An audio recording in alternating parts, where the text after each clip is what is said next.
오늘의 인문학 산책 주띵커와 함께합니다. 카카오 스토리 김종원 작가님의 기적의 필사법.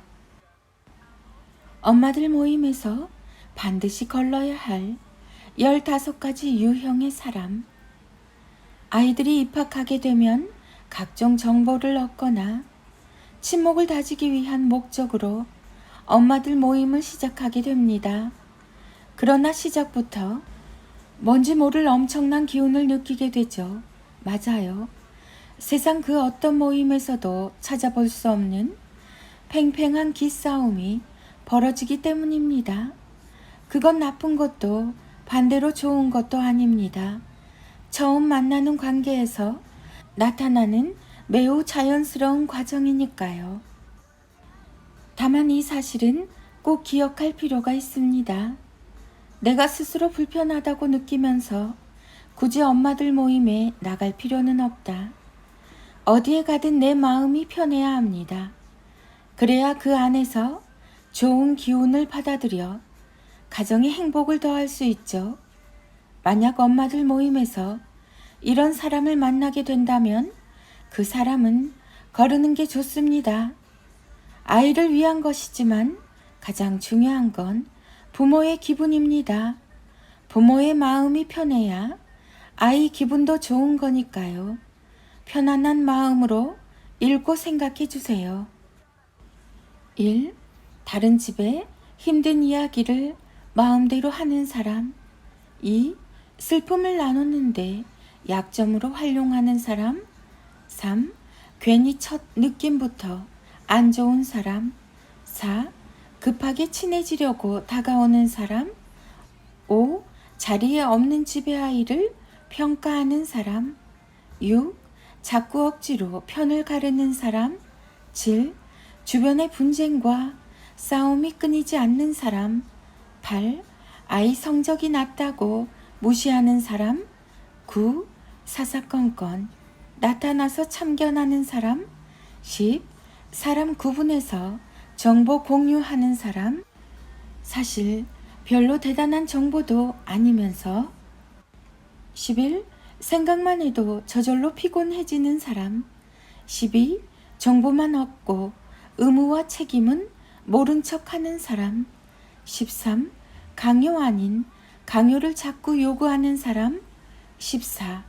서열을 정하고 주눅 들게 만드는 사람. 15. 이간질을 하면서 거짓말을 일삼는 사람.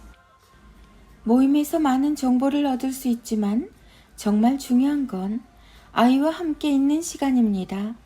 모임에 전혀 나가지 않고도 아이를 멋지게 키운 부모님도 많이 계시니까요. 게다가 사실 정말 중요한 정보는 철저하게 숨기고 모임에서 나누지도 않죠. 뭐든 내게 스트레스가 된다면 다시 생각할 필요가 있습니다. 무엇보다 내 마음이 편해야 합니다. 어떤 정보와 친목보다 나의 좋은 기분을 유지하는 게 가장 중요하다는 사실을 기억해 주세요. 세상에서 가장 소중한 정보는 당신을 사랑스럽게 바라보는 아이의 두 눈 속에 있습니다. 부모 교육, 자녀 교육, 엄마 모임, 엄마들 모임, 김종원 작가, 책 육아, 초등맘, 육아맘, 초등공부, 육아소통, 부모 인문학 수업, 김종원의 진짜 부모 공부, 네이버 블로그, 김종원 작가님과의 대화, 싼 옷과 명품. 보통 명품을 사면서 이런 이유를 댄다. 싼 거 사서 금방 버리지 말고 좋은 거 사서 오랫동안 입어. 그런데 그렇게 명품을 사면 결국 이런 일상을 살게 된다. 싸게 산 옷은 오랫동안 입고 명품은 오랫동안 모시고 산다. 백화점 매장에 전시하던 것을 애써 많은 돈을 주고 가져와서 내 옷장에 전시하는 꼴이다. 그래서 난 싸지만 마음에 드는 옷 사서 오래오래 입는다. 블로그 애드포스트 수익 공개와 특초밥. 제목은 거창하지만 수익은 그렇지 않습니다. 그럼에도 제가 이 포스팅을 하는 이유는 처음 조심스럽게 애드포스트를 한다는 글을 썼는데 참 감사하게도 댓글로 이런 응원을 주신 분이 많았어요. 작가님 당장 시작하세요. 작가님 좋아하는 초밥 드실 수 있도록 광고 많이 클릭하겠습니다. 여러분이 시간을 내서 클릭해 주신 덕분에 제가 매주 한번 특초밥을 즐길 수 있습니다. 늘 읽어주시는 그 고마운 마음 많이 많이 감사합니다. 카카오 스토리 김종원 작가님의 생각 공부. 9월부터 강연을 최대한 많이 잡고 있다. 10월에도 이미 공개 강연이 전국 곳곳에 가득하다. 제주도까지 잡았으니까 어제도 하나, 오늘도 하나 강연이 더 늘고 있다. 8월까지는 80% 정도는 정중히 거절했지만 9월부터 11월까지는 최대한 초대에 응할 예정이다. 모든 강연이 참 소중하다. 오늘 강연도 마찬가지로 그랬다. 멀리에서 찾아주시고 무려 휴가를 내고 오시고 모든 분들의 마음이 소중하기만 하다. 고마운 분들을 만날 때마다 나는 이런 생각에 잠긴다.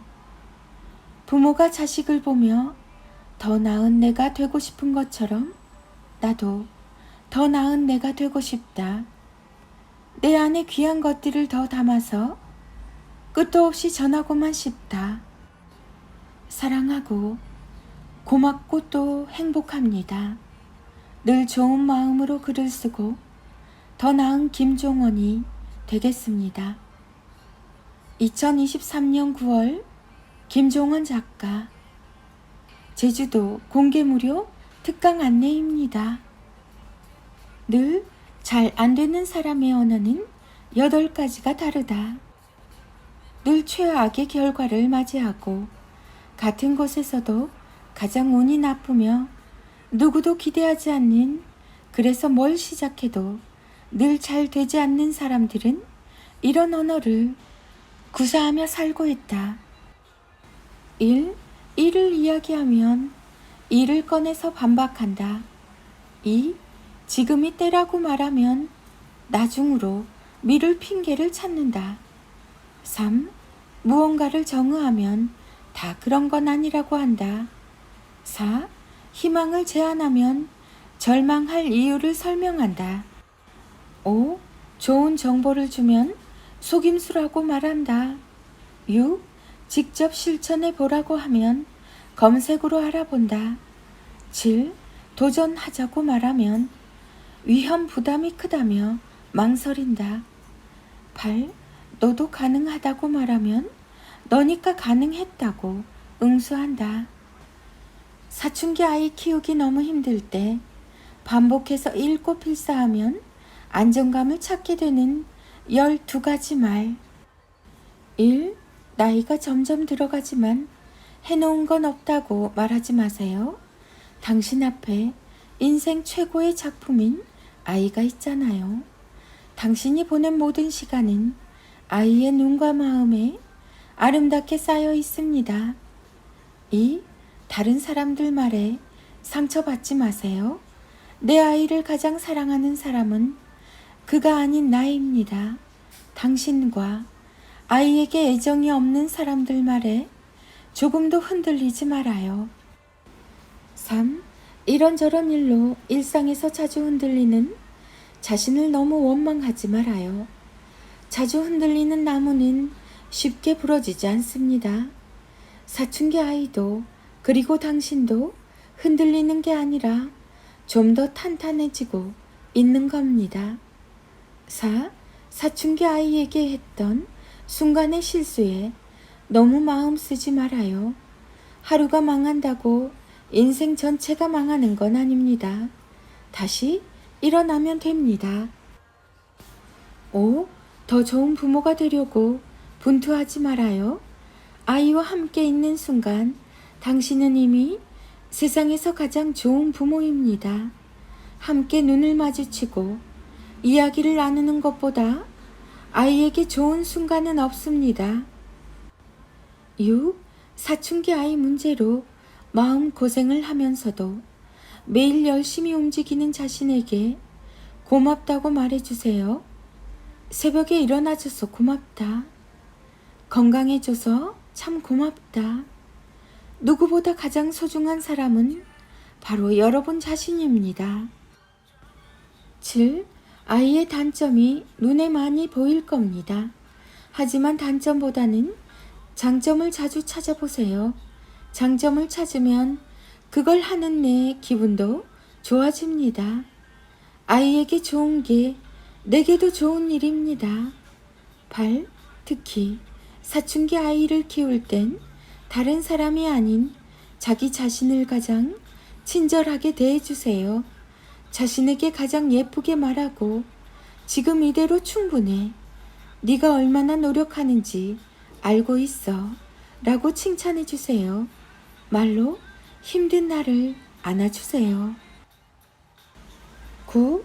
혹시 내가 아이를 잘못 키우는 게 아닐까? 라는 생각은 오히려 자신을 망칩니다. 그 생각이 나중에 죄책감이 될 가능성이 높기 때문이죠. 자신을 믿고 지지해 주세요. 세상에 날 믿을 사람은 나밖에 없습니다. 10. 아이와 주변 가족에게 너무 자주 사과하지 말아요. 당신은 이미 최선을 다하고 있잖아요. 미안해라는 사과보다는 점점 나아지고 있어 라는 격려가 자신에게 좋습니다. 정말로 나아지고 있으니까요. 11. 다른 사람은 아무도 몰라도 나는 알고 있습니다. 지금까지 얼마나 노력했고 잘하려고 애를 썼는지 당신은 지금까지 참 잘했고 앞으로도 누구보다 잘 해낼 것입니다. 12. 지금 낭독과 필사를 시작해 보세요. 낭독과 필사는 힘든 마음을 이겨내고 나쁜 감정을 해소하도록 도와줍니다. 매일 스스로에게 넌 늘 잘하고 있어 라는 예쁜 응원의 말을 선물해 주세요. 사춘기 아이와 함께 보내는 여러분의 하루하루가 좀 더 차분해지면서 별처럼 빛날 것입니다. 김종원의 진짜 부모 공부, 김종원 작가. 김종원 작가, 육아, 사춘기, 중1, 중2, 중3, 사춘기 아들, 사춘기 딸, 책, 육아, 부모의 말, 필사. 김종원의 진짜 부모 공부. 중3, 대2 자녀의 낭송이 이어집니다. 인문학의 대가 김종원 작가님의 41장 365 인문학 달력. 마음의 상처를 치유하기 위해 과거의 나를 돌아보는 일도 중요하지만 핵심은 바로 지금 여기에 있다는 사실을 잊지 말아야 한다.